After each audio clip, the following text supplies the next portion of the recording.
Bien, en este video lo que vamos a empezar a analizar, vamos a trabajar un poquito, son las razones trigonométricas y sus recíprocas. ¿Sí? Como razones trigonométricas, acuérdense que tenemos seno, coseno y tangente, y que cada una de ellas va a variar dependiendo del ángulo que yo tome como referencia.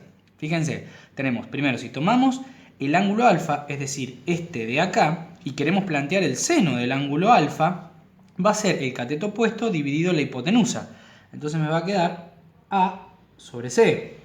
En el caso del coseno va a ser cateto adyacente dividido hipotenusa B sobre C.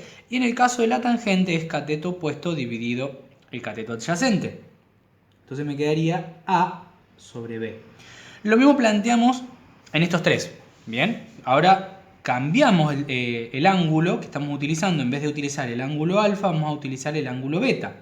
Entonces tenemos el seno del ángulo beta es cateto opuesto dividido hipotenusa B sobre C. El coseno del ángulo beta es cateto adyacente dividido hipotenusa A sobre C.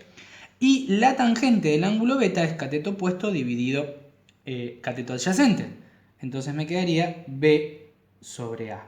Fíjense, pequeño dato, pequeña curiosidad de esto, es alfa y beta son ángulos complementarios, es decir, los dos suman 90 grados.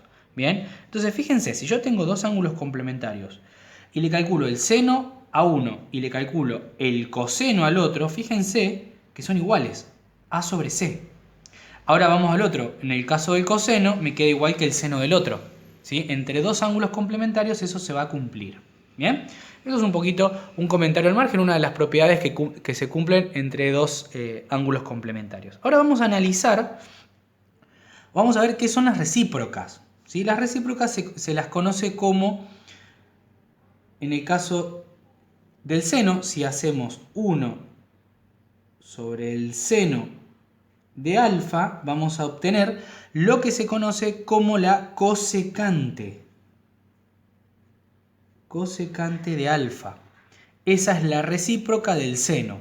En el caso del coseno, vamos a tener lo que se conoce como 1 sobre el coseno de alfa, que va a ser igual a lo que se conoce como secante de alfa. Secante es la recíproca del coseno. Y en el caso de la tangente, 1 sobre la tangente del ángulo va a ser igual a lo que se conoce como cotangente del ángulo. La cotangente es la recíproca de la tangente. Lo mismo vamos a plantear acá. ¿Sí? Por cada uno de ellos vamos a tener una recíproca. En el caso del seno dijimos 1 sobre el seno de beta va a ser igual a la cosecante de beta. Recuerden, cosecante, recíproca del seno.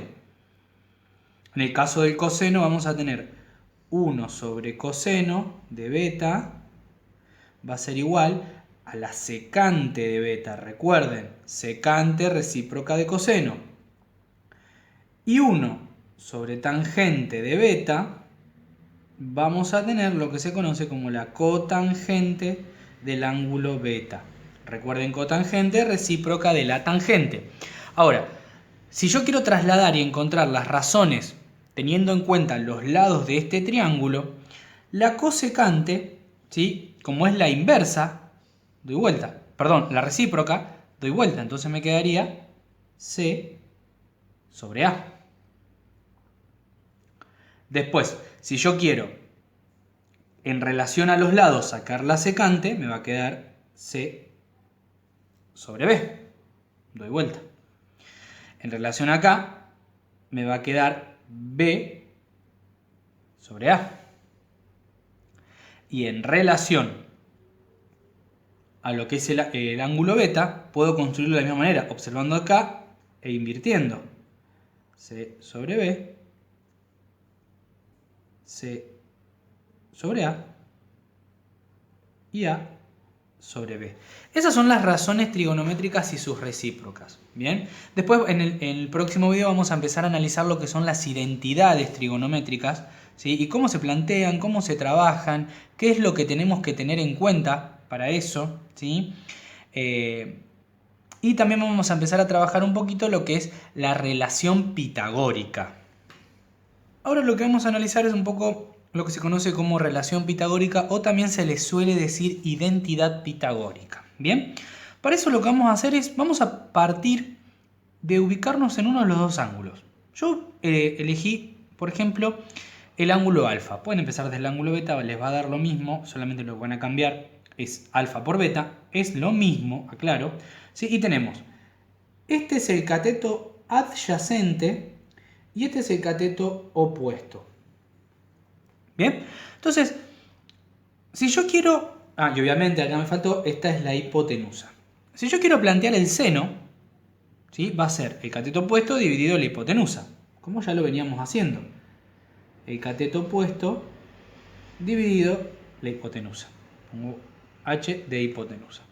Y en el coseno es el cateto adyacente dividido la hipotenusa. Cateto adyacente dividido la hipotenusa. Ahora, yo lo que puedo hacer es decir, bueno, puedo elevar al cuadrado acá, elevar al cuadrado acá, elevar ambos al cuadrado, que la igualdad se va a mantener, no se va a romper. O sea, voy a seguir manteniendo un equilibrio entre las dos partes, entre los dos miembros que tenemos acá. Bien, entonces digo, bueno, ¿qué pasa si yo sumo estos dos? Bueno, vamos a sumarlo y vamos a demostrar qué es lo que pasa. Seno cuadrado de alfa más coseno cuadrado de alfa. Bueno, pero seno cuadrado de alfa es cateto opuesto sobre hipotenusa al cuadrado. Entonces escribimos eso. Cateto opuesto sobre hipotenusa, todo eso al cuadrado. Más el otro sería cateto adyacente dividido hipotenusa, todo eso elevado al cuadrado. Y bueno, vamos a ver qué pasa acá. Yo acá puedo aplicar propiedad distributiva y elevar al cuadrado a ambos miembros, elevar al cuadrado a ambos miembros. O sea, cateto opuesto al cuadrado, hipotenusa al cuadrado. Después, cateto adyacente al cuadrado, hipotenusa al cuadrado. Entonces nos quedaría algo así. Cateto opuesto al cuadrado sobre hipotenusa al cuadrado. Más cateto adyacente al cuadrado sobre hipotenusa al cuadrado. Entonces, fíjense, acá lo que puedo plantear es denominador común, la hipotenusa al cuadrado, ¿no? Entonces me quedaría hipotenusa al cuadrado es igual al cateto opuesto al cuadrado más cateto adyacente al cuadrado. Pero si yo tengo la suma de los cuadrados de los catetos arriba, ¿sí? Esto, si yo voy a Pitágoras, yo sé que por Pitágoras hipotenusa es igual a cateto al cuadrado más cateto al cuadrado. Bueno, yo tengo esto acá. Fíjense, cateto al cuadrado más cateto al cuadrado. Entonces lo que puedo escribir, en vez de escribir toda esta suma, es escribir hipotenusa al cuadrado. Dividido la hipotenusa al cuadrado que ya teníamos, y esto me da 1. Cuando divido dos cosas que son iguales, me va a dar 1. Entonces, por lo tanto, la identidad pitagórica dice, o la relación pitagórica, seno al cuadrado de alfa más coseno al cuadrado de alfa, me va a dar siempre como resultado 1. Bien, esa es una herramienta que vamos a empezar a utilizar en lo que va a venir más adelante, que son la resolución de identidades trigonométricas.